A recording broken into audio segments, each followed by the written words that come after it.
Сәлем достар, менің каналыма қош келдіңіздер. Бүгін сіздермен өте дәмді болып шығатын самса дайындайтын боламыз. Мен түйілудің екі жолын көрсететін боламын. Менімен болып, маған қолдау білдіре отырыңыздар. Толық керек заттарды төменге жазып қоямын. Алдымен ыдысымызға суымызды құйып алатын боламыз. Үстіне тұзымызды саламыз, ас содамызды салып, жақсылап араластырып шығамыз. Ендігі кезекте ұнымызды салып, жақсылап қамыр илейтін боламыз. Қаттылау етіп қамыр илеп шығамыз. Міне менде қаттылау болды. Енді бұны 5 минутқа тындырып қоямыз. 5 минуттан соң алып, мен 4 зуалыға бөлдім. Өздеріңіздің жаюларыңызға байланысты бөліп алатын боласыздар. Мен осылай үлкендеу 4 бөлікке бөліп алдым. Оларды тағы да зуалаша етіп 5 минутқа тындырып қоямыз. Ендігі кезекте мұны жұқалап жайып шығамыз. Ұнды сеуіп, жабысып қалмау қажет.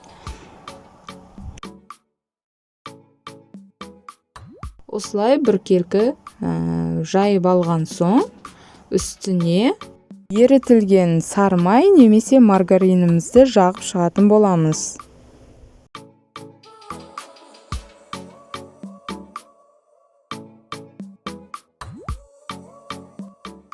Толығымен жағып алған соң, үстіне дайындап алған екінші қамырымызды жайып шығамыз. Әдемілеп осылай шеттерін дұрыстап жеріп, бірдей етіп дұрыстап алған соң, үстіне тағы да сары майды жағатын боламыз.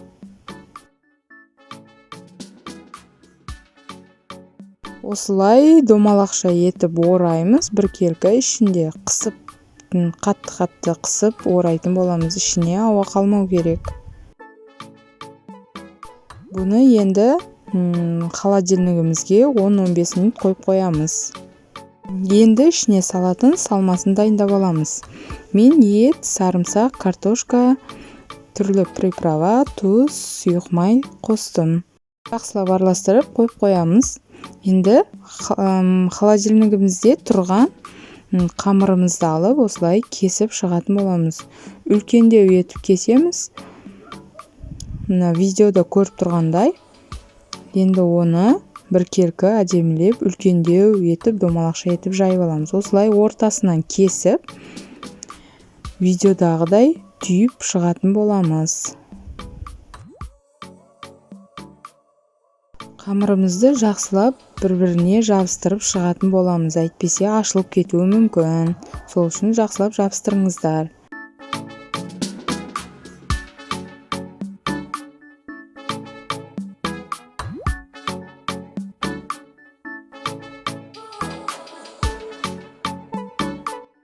Осылай ішіне салмамызды салып, астын жақсылап жауып шығатын боламыз.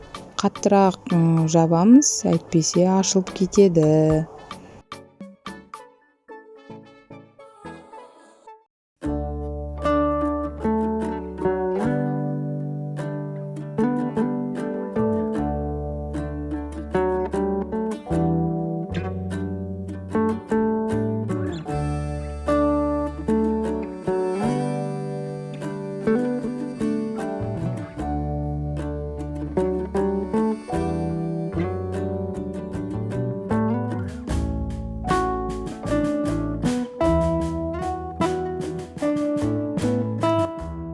Енді екінші жолын көрсетемін. Осылай үлкендеу етіп кесіп алған қамырымызды алып, осылай ішінен осылай видеодағыдай жайып шығатын боламыз. Қолымызбен ғана жаямыз, оқтау қажет емес.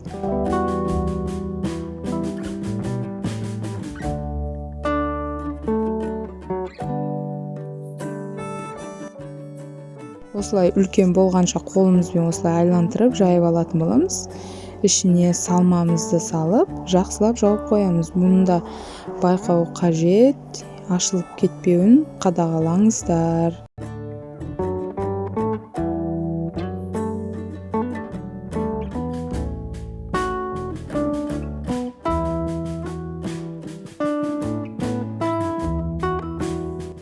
Міне осындай өте керемет болып шығады.